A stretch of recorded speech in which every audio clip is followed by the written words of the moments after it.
If I could have your attention here in the deadline room, we are now joined by Joey Logano, driver of the number 22 Duralast GT Ford for Team Penske. And before we open the floor for questions, we do have a video to play for you.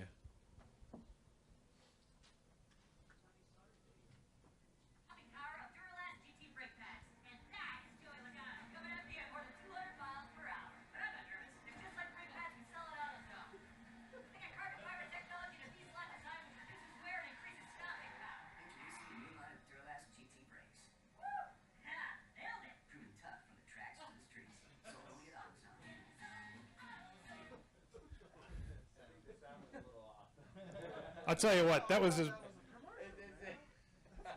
was nice and fast, just like you are on the racetrack, Joey. I'll tell you. You know, you were a part of a really cool partnership earlier this month where you collaborated with Autozone with the release of the new Duralast GT brakes. Now, as part of that, you're continuing your relationship with Autozone to test those brakes for street and track racing and for track racing performance and help bring that Duralast GT campaign to life. Clue me in. How did that all come to be? Well, I think the cool thing about all this is that, you know, similar to the relationship with Pennzoil and how we develop the oil for our race cars with Team Penske engineers and Pennzoil's engineers, the same things happen with Duralast and being able to create a brake that is awesome for our race car. And also the same for your street car you're driving down the road, you know, and then that's the type of partnership that we look for, and you know, they're able to bring a lot to the table for Team Penske, and we're able to give them a lot. So it's a great partnership, you know, something that we've run their brakes at, you know, at the Clash, was able to win that race with it already, so they're already race proven winners. So I think that's important to mention, and obviously we got a really cool looking car this weekend, and I think the way they've activated already, you know, we've seen the commercial, it airs a little bit differently on TV. The sound actually matches up with the lips, and we may sound a little different, but the commercial's great. It's great to see the activation and the you know, the willingness to really you know, put everything into this sponsorship as well as our sport, and seeing the faith that they have in our sport is important. So another great you know, announcement, I would call it, for Team Penske and this 22 team, as we've been able to show here this year so far. It's an outstanding partnership. Let's open the floor up for questions. If you have questions for Joey, let's start here with Zach Albert, and then we'll go to Jared, and then to Matt. Yep, Zach Albert, NASCAR.com. Joey, just checking to see, like, with these brakes, do you what's the testing process like for you guys, and how close are you guys to potentially bringing them to like a week in, week out application?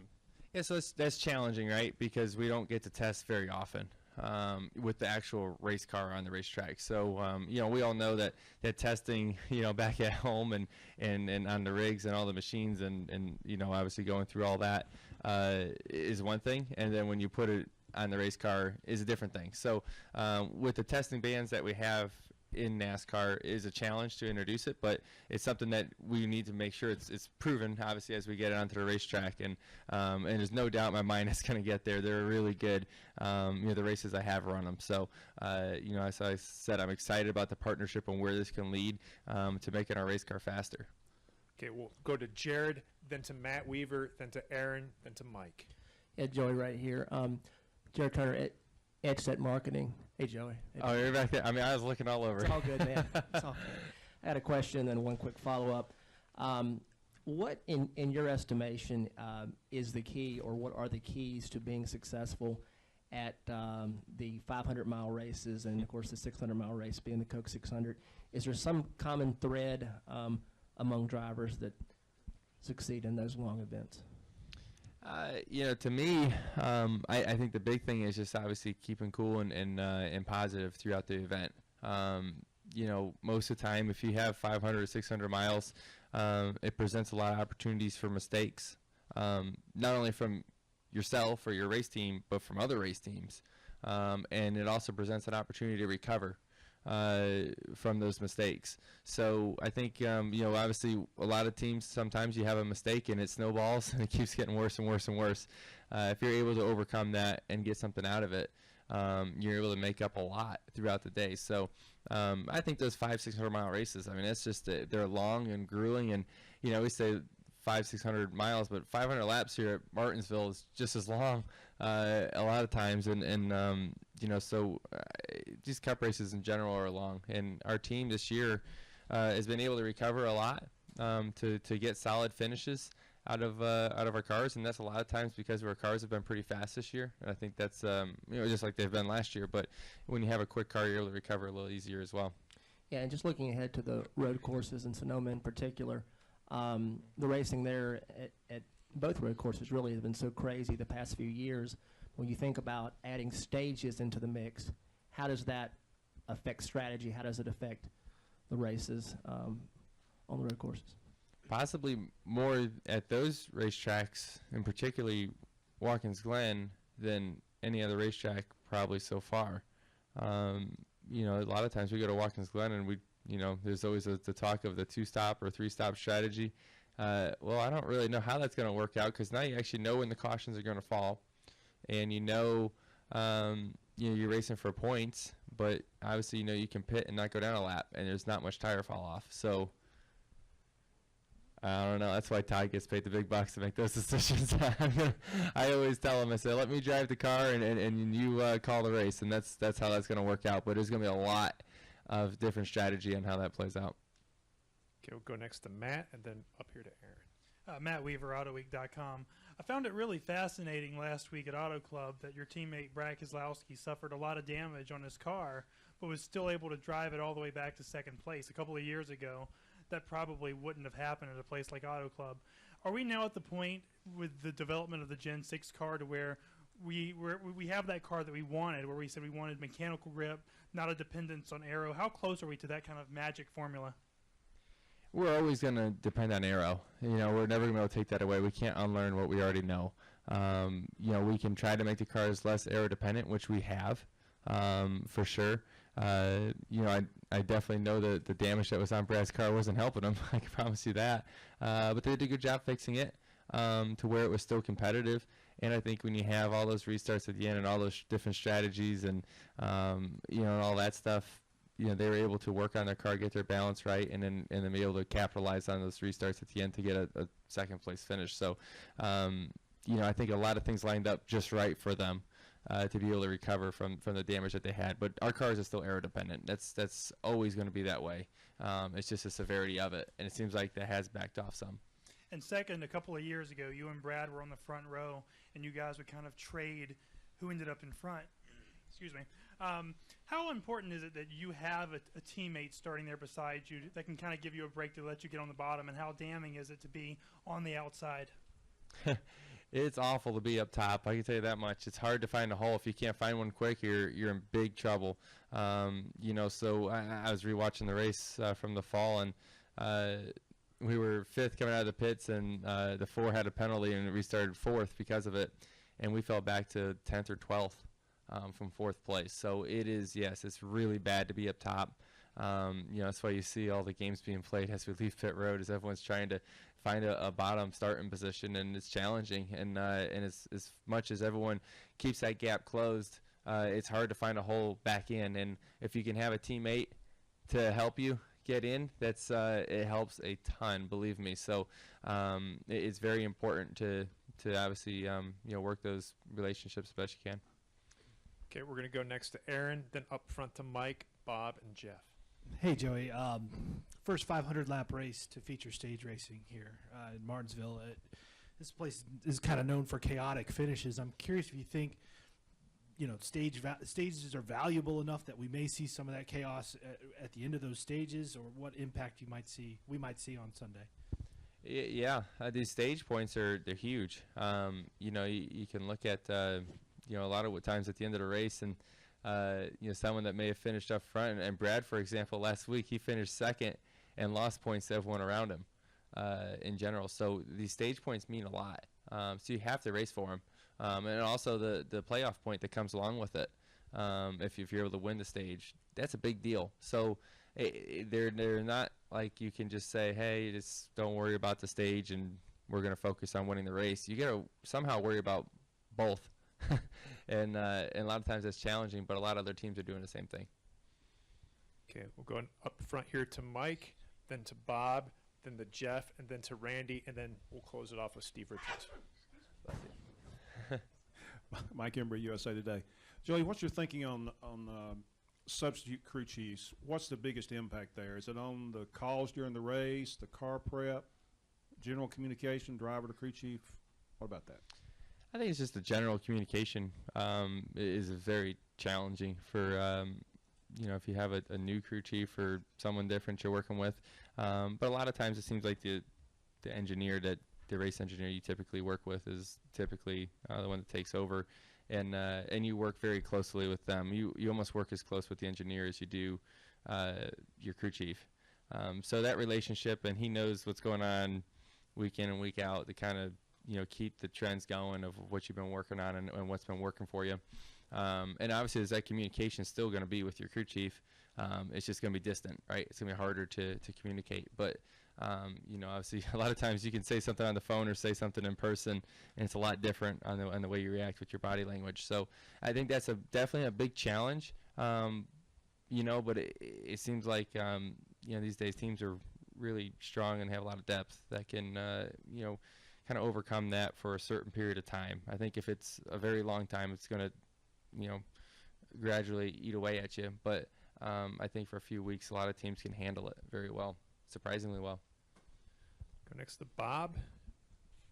Bob Pockris, ESPN. Have you used a biometric device at all this year to give you any sort of data about your heart rate or anything? And if you have you learned anything?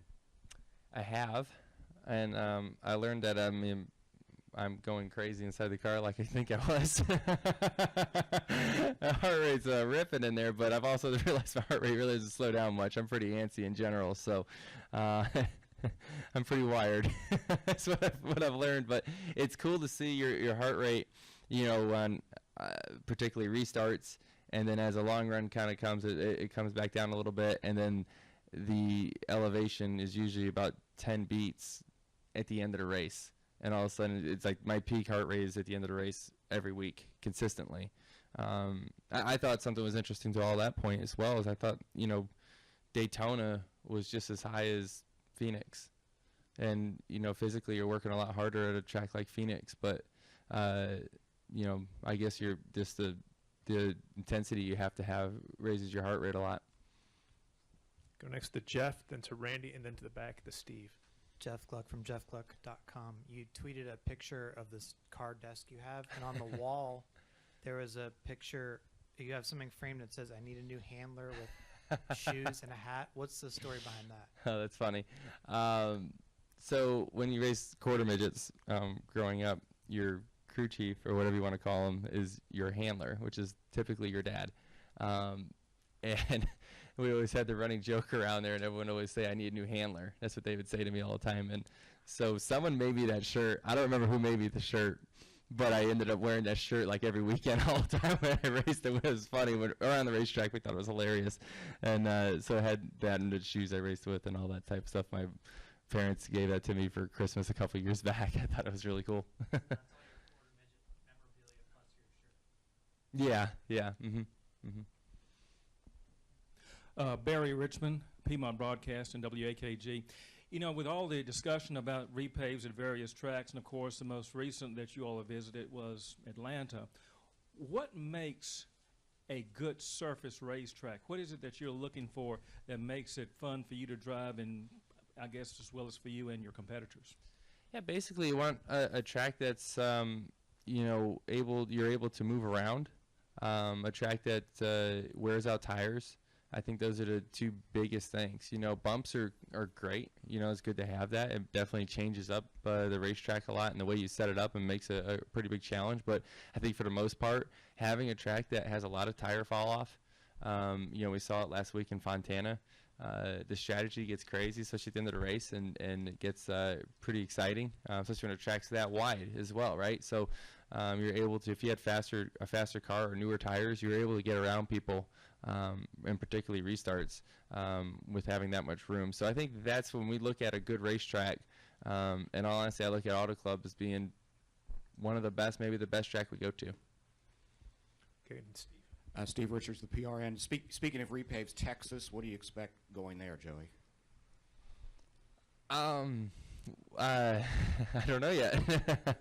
I mean, I've seen, I guess, probably pretty much the same things you guys have seen. I've seen Chris Buescher driving around on YouTube. is what I've seen in a pace car or something like that. So I don't really know what Texas brings for us yet. Obviously, we can look at recent repaves to kind of get an idea of what it's going to be like. And obviously, we'll look at Kentucky a little bit and say, okay, is it going to be similar to the things we fought there? I think the track will take some time to widen out.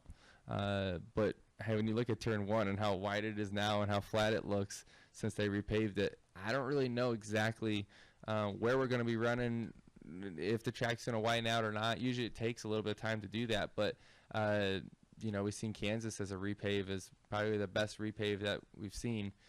Because cars can run on the top and the bottom with the progressive painting and all that. So it'll take some time to realize or to understand where Texas is going to go. What do you hope they will have accomplished? Well, I think, Texas already had some good racing before. I think the biggest thing we hope they accomplish is that the track stops sweeping when it rains, right? And I'm pretty confident they've looked into that enough to fix it. So I think that's the biggest thing we hope they fix. Any additional questions for Joey Logano? Go up here to Charles. How do you rate Martinsville in your tracks? I mean, how does it in your line? Martinsville is one of those places I think every driver wants to win at. Everyone wants to have that clock in their house, and that's something that it's very special. Every time I come in this room and I look around at these pictures on the wall and I think, man, this place has been around for a long time and a lot of legends have won here. And similar to Daytona, you want to be that guy that can say, hey, I've won at Daytona, and hey, I've won at Martinsville or Darlington. It's one of those very historic racetracks that you want to, as a race car driver, click that off on the bucket list and say, hey, I've won at Martinsville. It's a very special thing. It's a very challenging, very hard thing to do. We haven't done it yet. We've come awful close, but this is definitely one of those tracks you want to click off. Hey, Joey, Hank Kurz with AP. How much closer do you feel to getting that done? Winning here? To winning here? It depends on the day. Sometimes I feel like we're really close, and then, the next race will be completely different. So, it's a matter of just kind of staying up with the changes. Obviously, we got a new tire this weekend. How that's going to react, we're going to have to pay attention to that to see how that's going to be. And then, I think, track temperature has a pretty big effect here on how the race is played out and what you need in your race car to be fast. So, we'll keep an eye on all that stuff. And obviously with the weather this weekend is going to be, I think pretty good once we get through maybe one more shower today. So I think it's going to be great. Do you kind of marvel at how Denny and Jimmy just kind of have it figured out every time they come here? There's a reason why, right? It's one of those tracks that's very challenging to figure out, and it seems like once you hit it, you're good. You win a lot of races, and you can see that with the way Jeff Gordon was, and Jimmy and Denny, and there's a lot of drivers that are fast every time. And all the Gibbs cars are usually fast here every time they come here. So I think it's it's one of those places that if you can figure out as a driver what you need, and then you get your car where it needs to be, it doesn't change a whole bunch. Maybe a couple of balance things, but once you get the gist of it, it's pretty much is what it is. Go to Randy. Yes, Joey, Ford has showed a resurgence this season, but they haven't won here since 2002. How huge would it be to sort of get off the snide there? It'd be nice, but we are aware of that stat. That's how important it is. We're aware of that, and we've led a lot of laps as a Ford team, as Team Penske in general. We've led a lot of laps here as well. And I think with the Stewart Haas cars here, that can help that as well. But it's definitely one of those racetracks that you're right, Ford hasn't won at in a long time. So hopefully it's right around the corner. Well, Joey, good luck this weekend, and thanks to our friends at Duralast GT for putting that paint scheme on your car, and good luck this weekend in Martinsville. All right, thank you guys. Enjoy your gift cards. Buy some brakes.